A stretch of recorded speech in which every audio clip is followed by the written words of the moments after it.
satu lagi operasi yang diatur dengan sempurna, Mademoiselle Ladybug. Bertukar.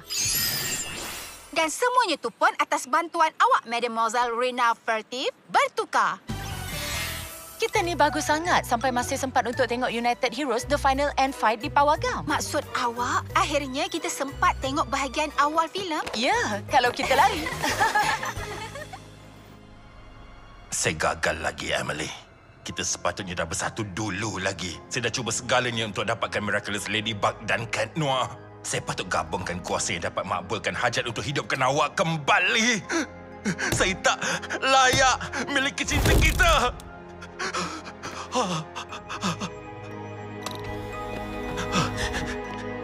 Ladybug tak pernah buat kesilapan. Awak pun sama. Dia masih tak tahu awak siapa. Dia belum rampas Miraculous awak.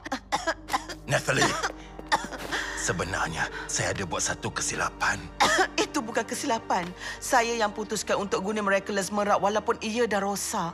Saya sedar dengan risiko yang saya dah ambil. Risiko? Iyalah, dia tak pernah buat kesilapan. Sebab dia tak pernah cuba ambil risiko.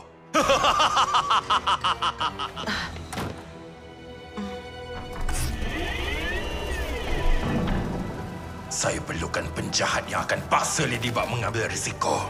Lepas tu tanpa dia sedar, dia akan buat kesilapan.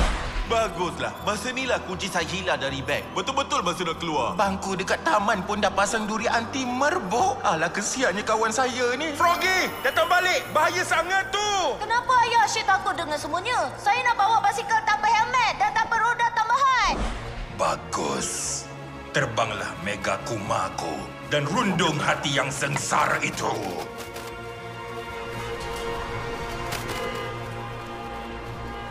Datang balik. Froggy, datang balik. Froggy, datang balik. Kita nak balik rumah ni. Risk. Saya Shadow Moth. Saya akan bagi awak kuasa untuk buat orang lupakan tentang kebimbangan. Dengan bantuan awak, mereka akan ambil segala risiko dan awak boleh ambil risiko yang awak juga mahukan. Oh, mak ayah saya pun akan terkesan ke? Ya, semua mak dan ayah dan anak-anak yang dengar lagu awak akan mula ambil risiko tanpa mereka sedar pun. Jadi awak setuju tak? Yeah!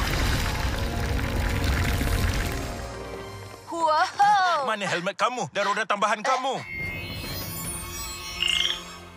Saya Froggy, saya dah datang. Saya tak takut orang. Pergilah. Lagipun tunggang basikal ni bukan bahaya sangat. Saya Froggy, saya dah datang. Kita pasti akan berseronok, Risk. Tapi awak kena hati-hati. Sembunyikan patung Froggy awak. Kalau tidak, Ladybug akan datang dan musnahkan sampai hilang segala kuasa. Sembunyi patung di tempat yang terlindung. Saya Froggy, saya dah datang. Saya tak takut orang. Ladybug, Cat Noir, siapapun awak, di mana pun awak sembunyi, awak dah ditandai oleh Risk. Memanglah saya tak tahu apa kesilapan awak akan buat dan cara awak akan buat. Tapi saya tahu kini sayap yang mengepak telah menjahit benih-benih sembrono. Sekarang saya cuma perlu tunggu, kemudian ambil peluang tersebut.